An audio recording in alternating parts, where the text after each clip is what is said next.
Ha sido un trajín muy interesante llegar a publicar esta trilogía amplia, larga, de 320 páginas, que es este volumen enorme. Y bueno, antes que nada, como siempre, agradecerle a Pigmenio el favor o la deferencia de que nos pueda dar esta tarde este espacio con toda su amabilidad. A Nayeli, que haya venido desde la hermana República Feudal de Puebla, y es un estado muy bonito, ¿no? Y bueno, los amigos que están esta tarde aquí, muchas gracias por venir. Yo creo que hay que comenzar esta plática, bueno, también disculpando a la poeta Alejandra Estrada, que desde el miércoles que la vi traía una tos ahí medio sifilítica, no sé.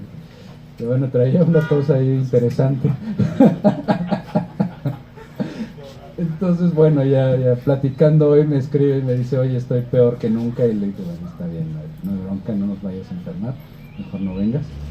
Y bueno, ya será en otra ocasión que la invitemos a presentar este libro, porque ella además es una gran lectora de nuestro querido José Vicente Anaya, ¿no? Entonces está padre que luego nos acompañe. Bueno, decir que para mí publicar este libro en Dogma Editorial es como cerrar un tránsito, un círculo de amistad, de afecto, de cariño con el poeta. Yo lo conocí hace, no sé, como 20 años, o sea, es una locura de tiempo lo que ha pasado. Curiosamente, la primera empresa en que nos unimos para trabajar literariamente, yo creo que de las primeras empresas fueron dentro de la revista Alforja que él dirigía. Él insistía en que conociera a otro poeta muy amigo nuestro, que es Alí Calderón, y que derivó en que publicáramos la primera muestra de poesía mexicana de los autores nacidos en los años 80. Una muestra que salió publicada en Alforja en el año 2006, o sea, hace 19 años, cuando éramos jóvenes. Entonces, insistió en que nos conociéramos y a partir de eso elaborar una antología de nuestra generación, él decía, y cosa que hicimos, tanto él como yo, y se concretó esa edición afortunadamente. Perdón, esos poemas que pudimos meter ya ahí en Alforja, y de ahí vino toda un trajín muy interesante en cuanto a poder publicar crítica, reseñas. Él era un incitador todo el tiempo. Escriban, critiquen a su generación, critiquen lo que hay, ¿no? Y fue algo muy padre porque nosotros podíamos tener mucha gente que era incitador en el sentido de escriban poesía, hagan su obra, pero nunca había conocido a alguien que decía tienen que ser críticos de su generación, tienen que leer a sus contemporáneos, tienen que leer a los clásicos, tienen que leer esto y sean críticos, ¿no? Posteriormente, cuando uno iba creciendo, se hacía mucho más complicado porque Anaya pensaba que ya estábamos listos como para debatir con él y era una monserga, porque efectivamente teníamos que aprender en el camino y tuvimos muchas, ¿cómo decirlo?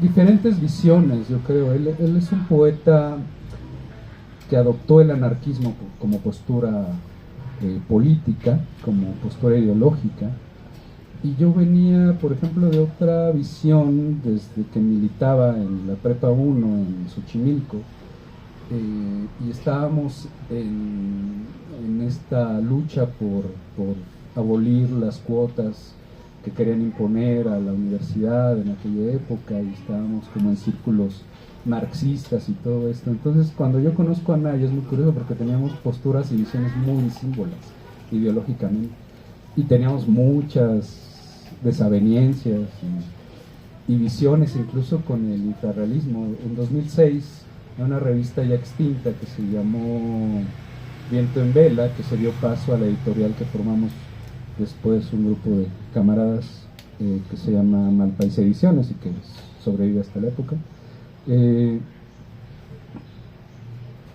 publicamos un número especial sobre el infrarrealismo.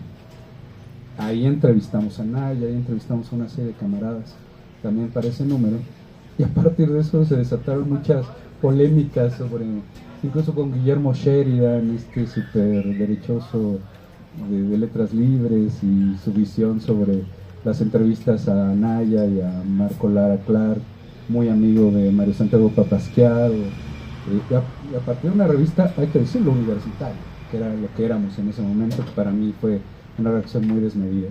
Pero bueno, ahí hubo esas reacciones. A mí me da orgullo comentar que no siempre estábamos de acuerdo, José Vicente Anaya y yo. ¿Por qué? Porque Anaya era alguien tan interesante como para decir, estoy de acuerdo que estés en desacuerdo conmigo, ¿no? Y que dejáramos de hablarnos incluso, ¿no? ¿Qué pasó? ¿Qué sucedió? Después reanudamos nuestra amistad con mucho cariño, con mucho afecto, y seguimos haciendo cosas interesantes. Para los últimos años, estamos hablando de 2019, 2020, Anaya me comentaba que 2019, 2018, por ahí, me decía, quiero sacar la trilogía de Hikuri, he sacado estos 3 libros por separado, quiero que se reúnan, y creo que la opción va a ser, y hay que decirlo, la editorial Laberinto, ¿no? Que ha publicado sus traducciones de Jim Morrison, de Allen Ginsberg, ¿qué más? Bueno, otros poetas, ¿no? En fin, y dije, bueno, me parece muy bien, está perfecto. Él me pidió un texto porque su primera visión sobre esta trilogía era publicar un prólogo para cada libro, un prólogo para Hikuri, un prólogo para Peregrino y un prólogo para Pario. Y él me dijo, ¿por qué no te haces el prólogo de Pario? A lo cual yo le dije con mucho gusto que sí. Se hizo el prólogo, se lo envié. Esto ya era el año 2019. Él envía todo este paquete o todos estos libros, este volumen a Laberinto. Nunca progresó la idea.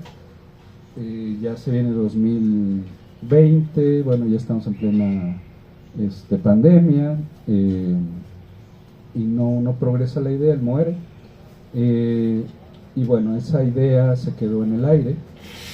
Posteriormente la retoma el Instituto Chihuahuense de Cultura, y también hay que decirlo, el instituto como tal hace, yo creo que un trabajo poco serio, poco admirable para un poeta de las dimensiones de José Vicente, siendo quizá uno de sus poetas más importantes en el siglo XX, del estado de Chihuahua.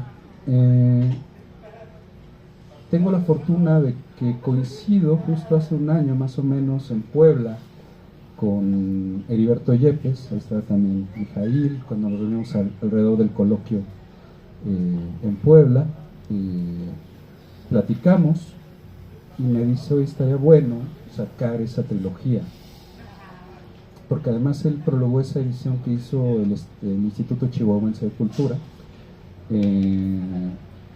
y bueno, él vio que era un desastre la edición, ¿no? Que habían sacado. Entonces me dice, estaría bien que hiciéramos algo con eso, a lo cual yo le dije, sí, yo creo que estoy de acuerdo, hagamos algo.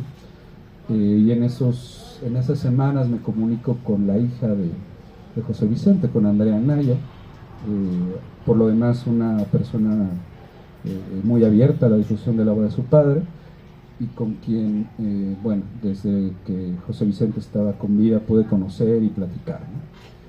Entonces hay mucha familiaridad para acercarnos a ella.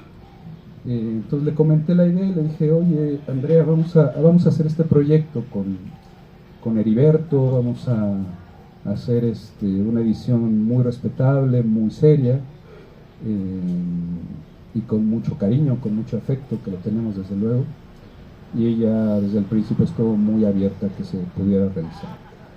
Y empezamos a trabajar. Estamos diciendo que este libro tiene un tránsito que abarca casi un año de trabajo, ¿no? Posteriormente, Nayeli se comunica conmigo y me dice, oye, yo me gradué con una tesis sobre José Vicente en la maestría, ¿no? Y empezamos a platicar y todo esto, y dije, bueno, a mí se me hizo una gran idea tener una postura que puede ser muy, hasta cierto punto, de una autoridad como puede ser Heriberto Yepes, ya por su trayectoria, por sus años, y una visión distinta, fresca y más joven, incluso que la mía, ¿no? Entonces, que soy yo. Entonces, más fresca. Entonces, me parece una gran idea y le dije a Nayeli, vamos a también tu visión de esto. Y de ahí empezamos a trabajar, empezamos a darle tránsito a este libro que finalmente se hace patente aquí y que fue creciendo y se hizo un volumen grande. Es el libro que yo en solitario he editado más grande que he hecho. Entonces impuso muchos retos, la verdad, para mí, en el sentido editorial, pero también para mí cada página era el sentido de cumplir con algo, con alguien con quien yo había aprendido mucho. Entonces finalmente es una satisfacción enorme poder cumplir este trabajo.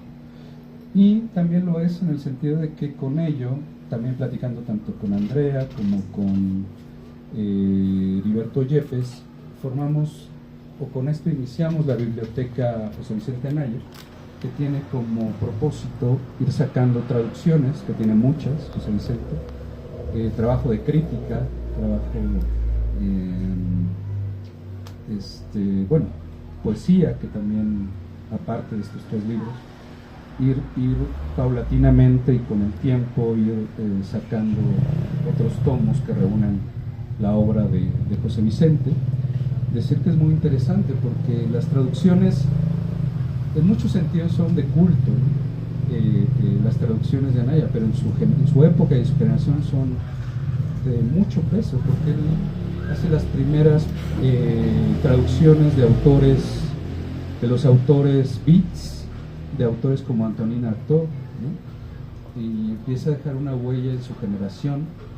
Evidentemente ya para nosotros hemos tenido acceso a otras, pero para su generación fue muy importante. Entonces, recuperar todo eso y recuperarlos en una colección, recuperar a Marsh Pearce, recuperar a Allen Ginsberg, recuperar a una serie de autores de sus traducciones, yo creo que es muy valioso. Y bueno, para no monopolizar este micrófono, porque a veces me da, voy a darle el micrófono a Nayeli, que nos platicará un poco este tránsito también de su conocimiento de Hikuri, de sus pláticas con el propio José Vicente, y la confección de este prólogo a Hikuri, que se desprende en realidad del trabajo de maestría de Nayeli, ¿no? Entonces, por lo demás, decirles que es un trabajo con mucho cariño, con mucha dedicación, y que esperemos que sea un libro en el que acudan muchos lectores de mi generación, pero también de las anteriores, que vieron en este libro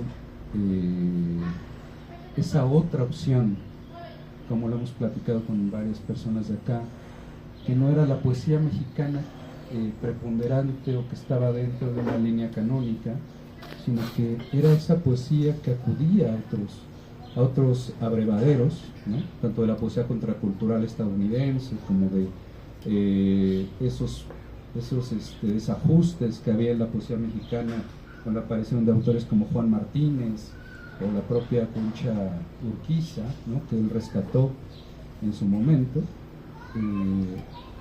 y que después pudimos hacer trabajos en el Archivo Negro de la Poesía Mexicana en Malpaís Ediciones, ¿no? Que también eso se lo debemos. De tal forma es muy emocionante poder tener ya este volumen con nosotros y poder decir, aquí está la trilogía, aquí está una edición respetable y una edición que se pueda difundir con toda la respetabilidad posible, ¿no? Le voy a dar el micrófono a Nayeli y después también leeré una parte de lo que escribe Heriberto Yepes.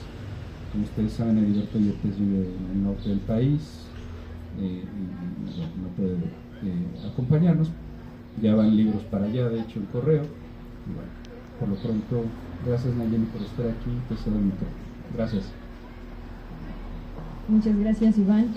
Gracias por invitarme, por darme también el espacio, por abrirme el espacio y darme chance, ¿no?, de participar en esta, pues sí, en esta edición, ¿no?, en esta trilogía. Y gracias a todos, todas por venir, por estar aquí. Y pues bueno, yo conocí a Anaya en 2015, pero por razones así como totalmente como, pues no sé, inesperadas, porque bueno, yo habiendo salido de la licenciatura justo en literatura, pues a mí me encantaba, ¿no?, todos los beats, ¿no?, Hölderlin, Heidegger, y de pronto cuando yo me encuentro así como en el péndulo, sin querer, es su antología de cuentos japoneses, bueno, cuento corto japonés, lo pedí, ¿no?, porque bueno, vivo en Puebla, y entonces lo publiqué en Facebook, me acuerdo así de, ay, ya llegó, qué bonito, no sé qué. Entonces Ali me contestó así de, oye, ese es mi maestro, ¿no? Y me dijo, y así como que no lo ubicas de más cosas, y yo así como de, no, perdón, no. Entonces ya Ali me fue como guiando, fue cuando ya conocí Hikuri, y dije, bueno, pues me aviento, ¿no?, a estudiar la maestría y trabajar Hikuri, ¿no? Porque, o sea, cuando yo lo leí, a mí todavía me cuesta trabajo así como procesar todo lo que hay ahí, ¿no? Como todo lo que hay ahí, todas las influencias, y es así como, bueno, a veces incluso un poco abrumador, ¿no? Y bueno, lo que yo hice fue como, o sea, sí trabajé como, ya saben, los protocolos, ¿no?, los primeros capítulos, pero ya en el cuarto capítulo precisamente hice algo que Anaya me pidió que no hiciera, perdón, que fue no traducir los versos en Raramuri, ¿no? Pero es que yo le decía, es que eso falta, ¿no? Porque una vez que tengamos lo que dice ahí, o sea, el significado va a ser aún mayor. Y él me decía, no, que la extrañeza. Y yo así, bueno, pero dije, pues ni modo, lo tengo que hacer, ¿no? Ese cuarto capítulo dije, lo tengo que hacer. Y entonces me puse a estudiar la praxis Raramuri, ¿no? A buscar, a leer, a aprender, ¿no?, su Raramuri, su cosmogonía, todo, ¿no? Y cuando yo hice esto, de verdad que dije, wow, ¿no? O sea, el significado es increíble. Y bueno, les voy a contar un poquito, ¿no?, de eso que yo encontré en ese cuarto capítulo, ¿no? Que seguramente, ¿no?, ya han de tener como alguna noción, ¿no?, precisamente porque obviamente Hikuri es un poema ceremonial, ¿no?, que entreteje justo la praxis. Y aquí con praxis me refiero como para no llamarle la religión, ¿no?, porque la religión cruza por este lado católico, ¿no?, como institucional, ¿no? Para no decirle tampoco tanto como cosmovisión, como que sean indígenas, sino su praxis, ¿no?, en este caso que son sí ciertas acciones que van modificando, ¿no?, que van sanando, que van teniendo un impacto en la comunidad. Entonces, precisamente, ¿no?, este poema entreteje tanto la praxis Raramuri como los desplazamientos anímicos que se van dando tanto en el momento de la sanación como del desplazamiento literal, ¿no?, de este yo lírico, ¿no? O sea, porque va a muchos lados, son varios viajes, ¿no? Y eso también era muy importante para Anaya, ¿no?, los viajes y la poesía, ¿no? Y entonces, bueno, elementos importantes que vamos a encontrar son justamente, número uno, el cipíame y la cipíraca, ¿no? El cipíame, o también llamado owiruame, es el chamán, ¿ok? Entonces, pero hagan de cuenta que tenemos los owiruames, que son chamanes, digamos como comunes, ¿no? Y ya el cipíame es el máximo, ¿no? Es el de mayor rango, son de los que menos hay y son los únicos que saben y que pueden hacer la raspa del peyote, ¿no? Y no es así como que tenemos que quitar todo el peyote, no, es una raspa, es un poquito, ¿no? No hay que como que echarnos ahí toda la planta, ¿no? Y justo la cipíraca es este instrumento, ¿no? Porque ellos, digamos que no es como que vamos a, que hay tambores o guitarras o violines, no, es la cipíraca, que es como si fuera un güiro, pero no es el güiro, es nada más así como el palito que tiene estos dientes y se va raspando y con eso se marca el ritmo. Y es un ritmo muy interesante porque, bueno, aquí Anaya en algún momento pone los triángulos son sin fin y justamente Entonces todo eso conecta, ¿no?, con precisamente dónde están, ¿no? Son las montañas, sube y baja, y es un ritmo de sube y baja, ¿no? Entonces está ahí, ¿no?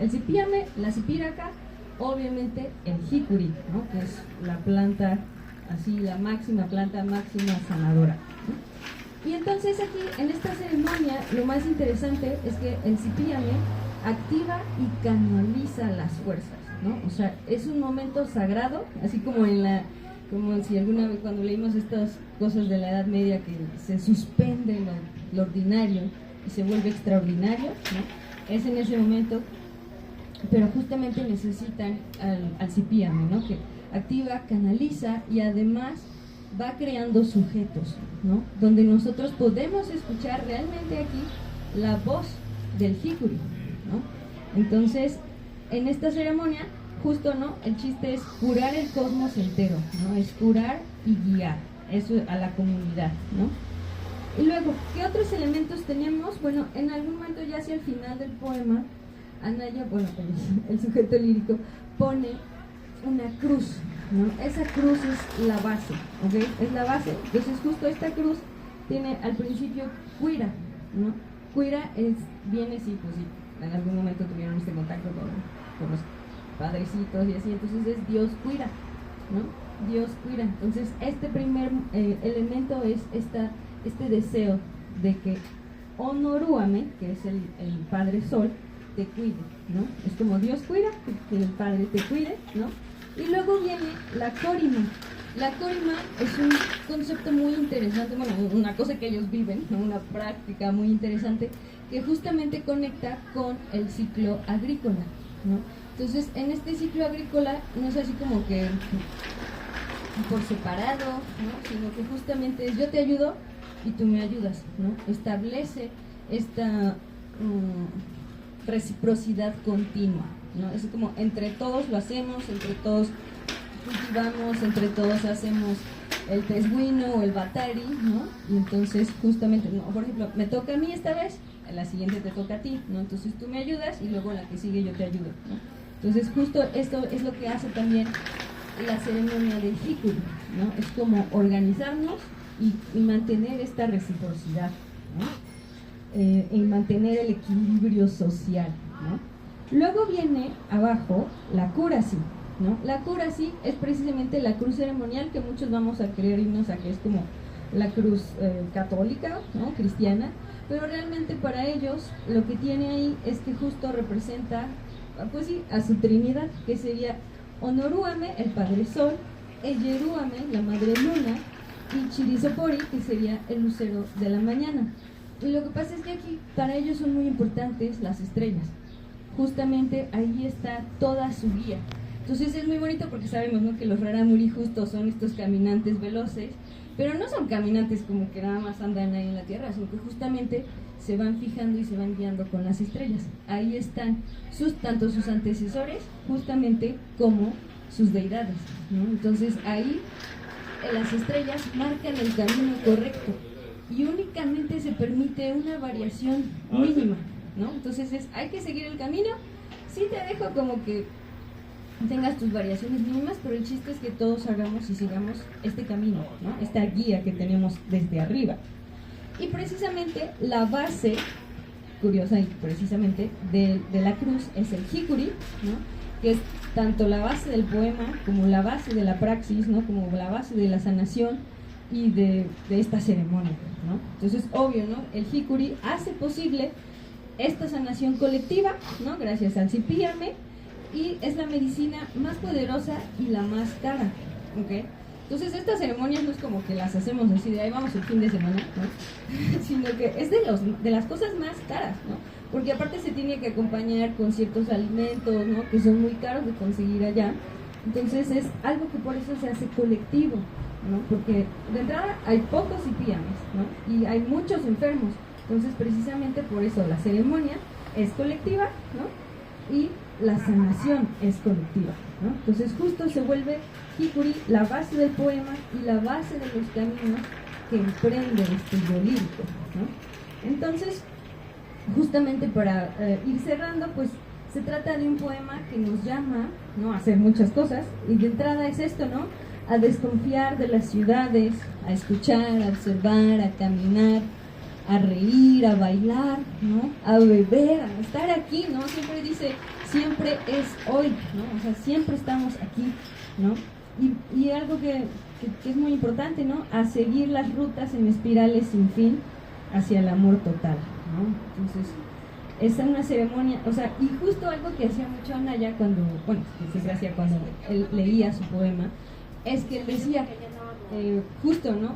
Esta ceremonia, ¿no? Se hace con el chamán que le canta, que le habla a su tribu, ¿no? Y entonces él decía, yo la voy a hacer de chamán y ustedes son mi tribu ahorita, ¿no? Entonces cada que él leía, ¿no? En este performance, en este reactivar, ¿no? Se hacía esta sanación, ¿no? Esta sanación colectiva, haciéndonos justo, ¿no? Parte de esta ceremonia que evoca e imita este orden cósmico raro.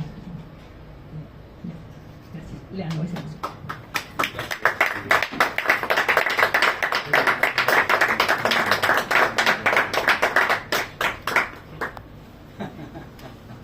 Le digo a Nayeli, ¿quieres leer algo de Hikuri? Y todo así, bueno, es complicado, porque el rollo es como leía Anaya Hikuri, ¿no?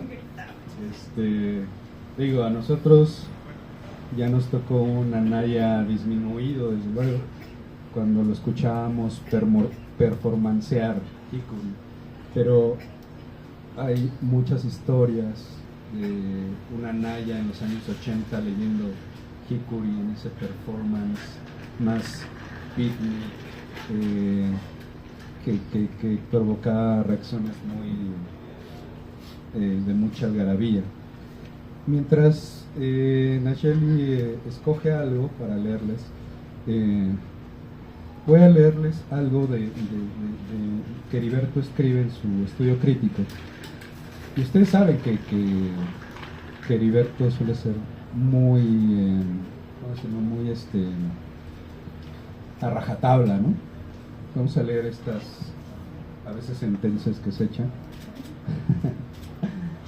Pero bueno, está bien que exista el mismo.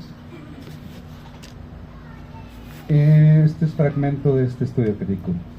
Nadie puede asimismo negar que más que Bolaño, en el contexto de Roberto Bolaño y los detectives salvajes que reviven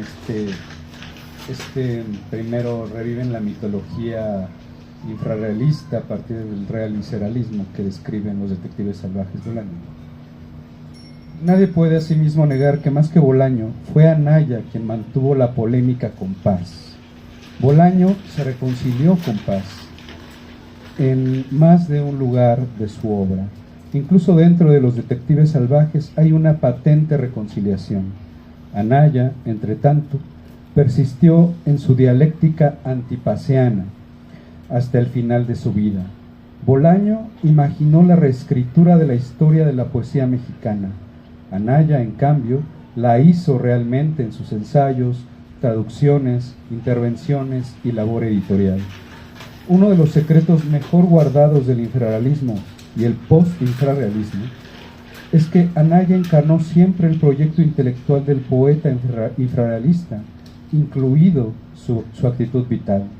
Todos eran poetas contraculturales lanzados, pero Anaya era el que tenía más completud y gama, el proyecto en marcha más completo hacia ese poeta contestatario que todos ellos buscaban ser.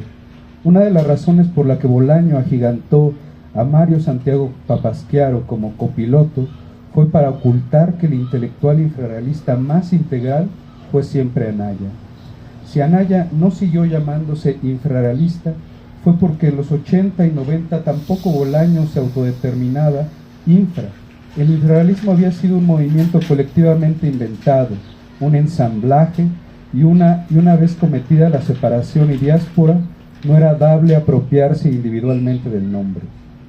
Y cuando murió Bolaño en 2003, Anaya mantuvo esa reticencia, porque creía que lo infra era mantenerse incluso lejos de ese nombre, mantenerlo en su origen y no usarlo como etiqueta, y además para ese momento llamarse infra, como hacían en la prensa, publicaciones y presentaciones otros poetas que habían pertenecido al movimiento paradójicamente, hubiera hecho que Anaya cayera bajo la órbita de Bolaño y el bolañocentrismo.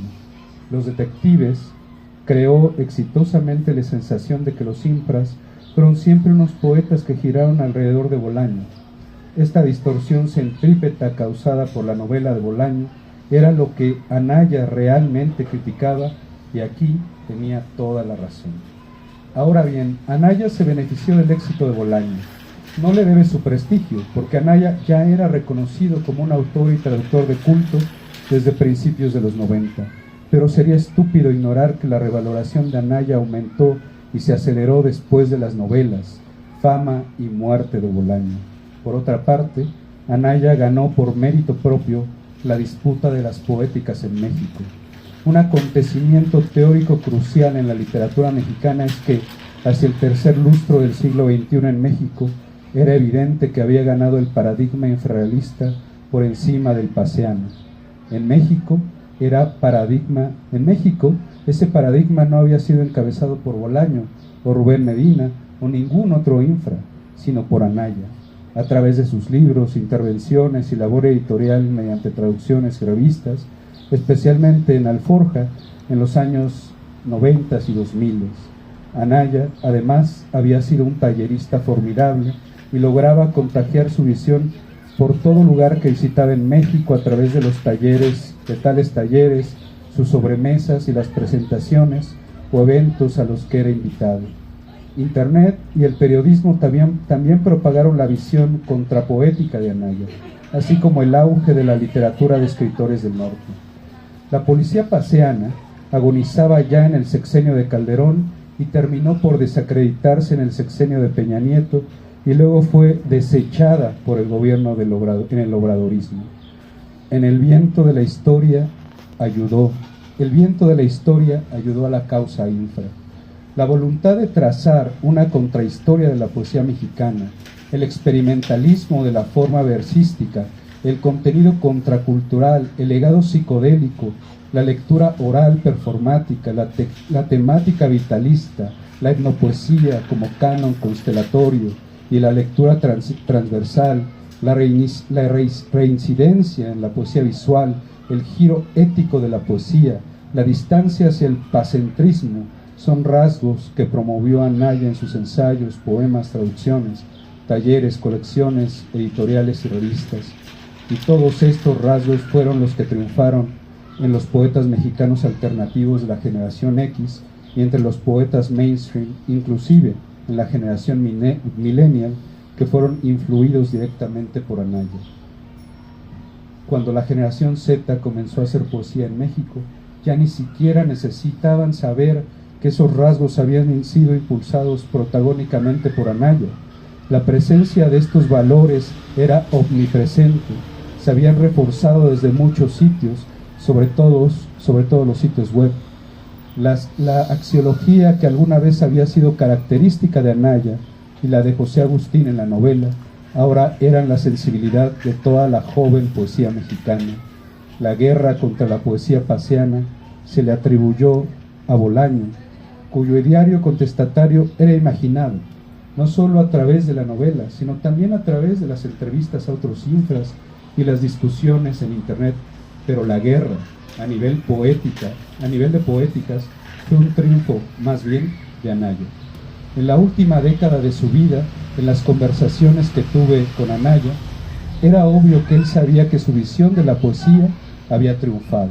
También sabía que ese triunfo era transferido en parte a Bolaño. Una desazón recorría siempre a Anaya. Era un poeta guerrero. Su corazón latía rayos. Bueno, fragmento de eso.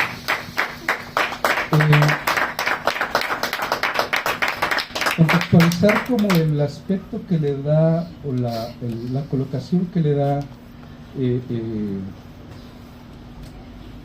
Heriberto a Anaya dentro de la historia de la poesía mexicana del siglo XX, sobre todo, y abriendo las compuertas del siglo XXI, ¿no? Evidentemente,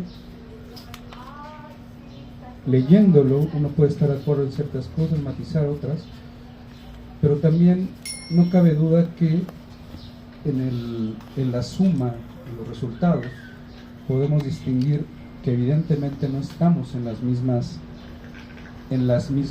teorías, en las mismas poéticas, en las mismas estéticas que se vivían en los años 60, 70, 80, y que en muchos sentidos más, acabando el siglo XX, se podían derivar de un pacentrismo, como lo llama el buen Heriberto.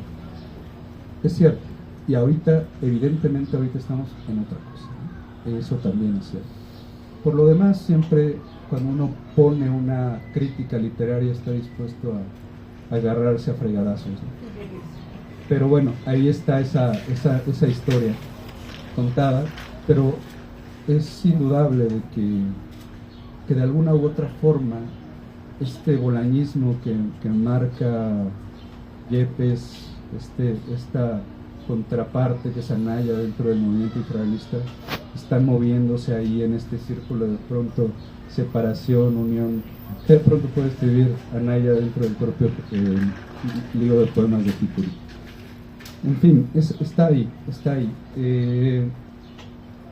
Uno no puede ser juez y parte. Pero bueno, Nayeli, tú nos dirás qué te gustaría leer. Yo mientras voy a seleccionar algo de Peregrino, que también estaría padre leerles, y algo de Paria, para completar esta apertura, esta llegada de esta trilogía. Gracias. Pues la verdad me gustaría empezar justo como con el principio, como él hacía. Obvio no me va a salir igual que él, pero intentaré hacerlo como, pues, en su memoria, ¿no? Y agradeciendo como todo este aprendizaje y este camino. Y también me acuerdo que siempre que me veía me traía un libro, ¿no? Así como muy lindo. Ok.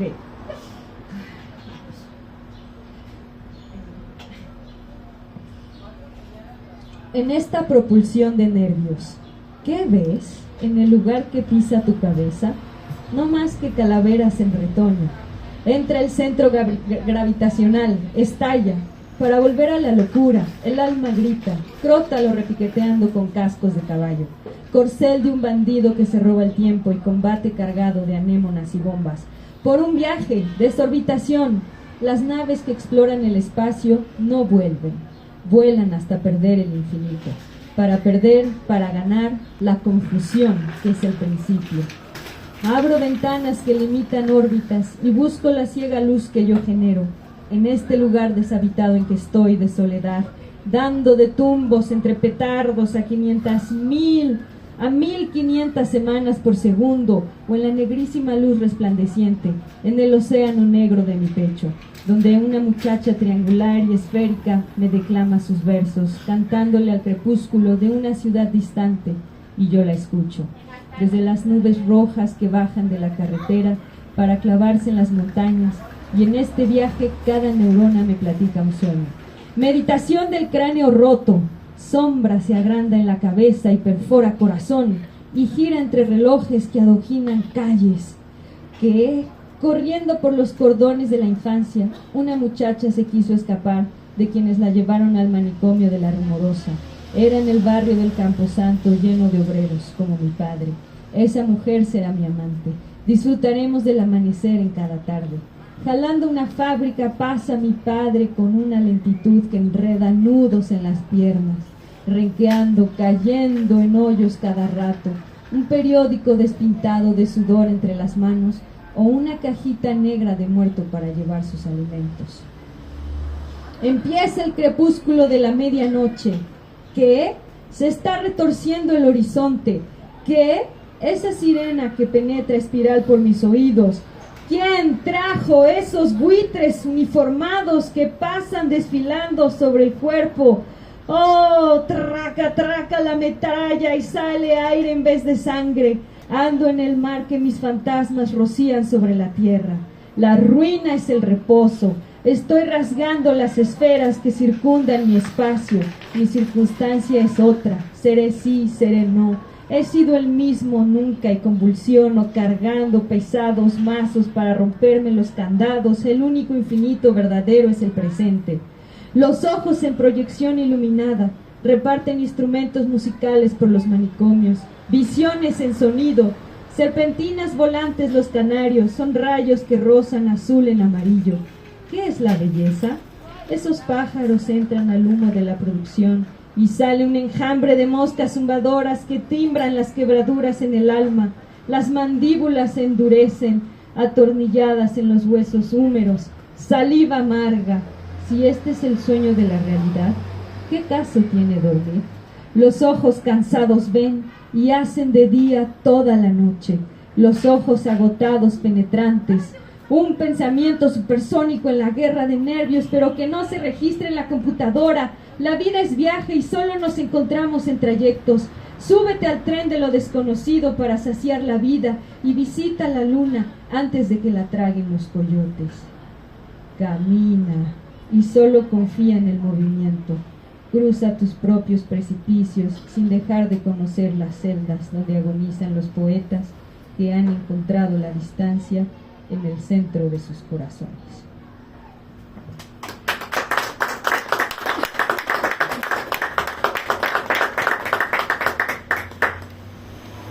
Lo de Anaya es complicado volver a tratar de leer, ¿no? Eso. Afortunadamente esto nunca se lo oí leer. Esto es Peregrino, una parte de Peregrino, el principio. Viaja el planeta, viaja, la galaxia, rondan las estrellas, rondan, mientras Dios le sopla el polvo que parece llenar la luz del sol en una rendija, herida de mi carne malherida. Vuelcos, giros, brincos, cambios, constelaciones de moléculas que contienen el todo, que contienen, tengo la mirada perdida en los mapas celestes y las estrellas se queman con mis ojos. No, miro, no, entre que trueno y tropiezo, ni el aire leve que cruzo y que me cruzo, manga de cielo sacada de la manga, soy sigilo de tigre y olvido a dónde voy. Caigo y sin caer me caigo entre una neblina de blanca oscuridad y el silencio me ahoga en un pozo profundo. Quedo quebrado entre las quebraduras de mi corazón y en los jirones viajo, grita mi sangre, ay, circula congelada, mi pecho quiere tronar, se me cae la quijada, el azar tira los dardos al azar, el azar tira los dardos, el azar tira los dardos al azar, dardos de luz, dardos de acero, que se suceden ciegos como un rayo feliz tras la desgracia o la desdicha que se encandila. Tras el relámpago del gozo, dardos de luz, dardos de acero, el filo del alma punza y corta saliendo de los ojos, y el ojo se aguza para ver lo pequeño en su grandeza. Sube hacia mí una